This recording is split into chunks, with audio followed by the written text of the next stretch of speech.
Hi everyone, I'm Rebecca from Run Repeat, and today I'm reviewing the Saucony Triumph 17.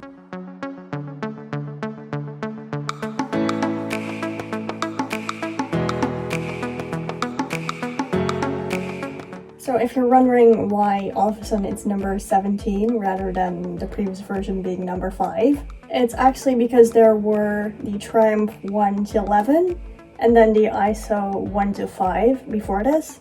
So that makes this the 17th version of this shoe. The Triumph 17 is a neutral running shoe, and it has a 33.5mm stack height in the heel and a 25.5mm in the forefoot, giving it an 8mm drop. And it weighs 261 grams in the women's model. So not only the number has changed in this version, there's also a lot of new things about this version, including the upper.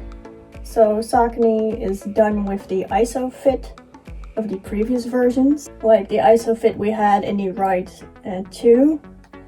It's more of a regular fit now in the Triumph 17.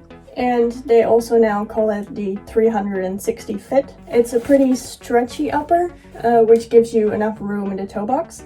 It's also a pretty plush upper. There's quite a lot of padding in the heel and some medium padding in the tongue. So in the Ride 2, we had the Everun from Saucony, but now they've changed it in the Triumph 17, and it's now PWRRUN Plus, which is actually a combination between TPU and EVA, and it actually looks a bit like the Boost. So Saucony says that the PWRRUN Plus is lighter, bouncier, and more flexible than Everun. Saucony says that the PWRRUN Plus is actually 28% lighter than Everun.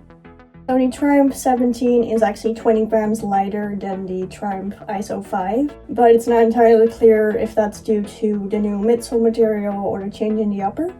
So the new midsole material is also supposed to be more flexible than the previous version, but if I look at the Ride ISO, it's also pretty flexible. Also to the lateral and the medial side. The same with this one. Maybe it is a bit more flexible, but it's a bit difficult to tell. So the outsole of this shoe is made out of crystal rubber, and some of the parts are made up out of hard rubber. I have over 100 kilometers in this shoe, and there's not a whole lot of wear on it. It's crystal rubber is a pretty durable outsole. I found the shoe to be quite plush, the upper as well as the midsole, and also pretty bouncy. I did have some issues with this shoe around the midfoot area. It did irritate some of the muscles in my midfoot. I'm not sure why, I couldn't really find a clear reason for it.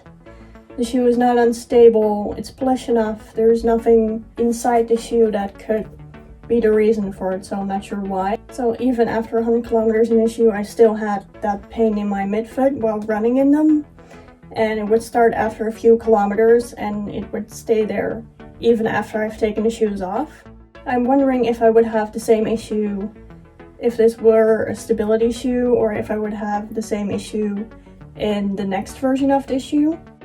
So the Triumph 17 is a plush shoe. It's good for longer distances because of the stack height and the plush feeling, but it does give you a little bit of bounce.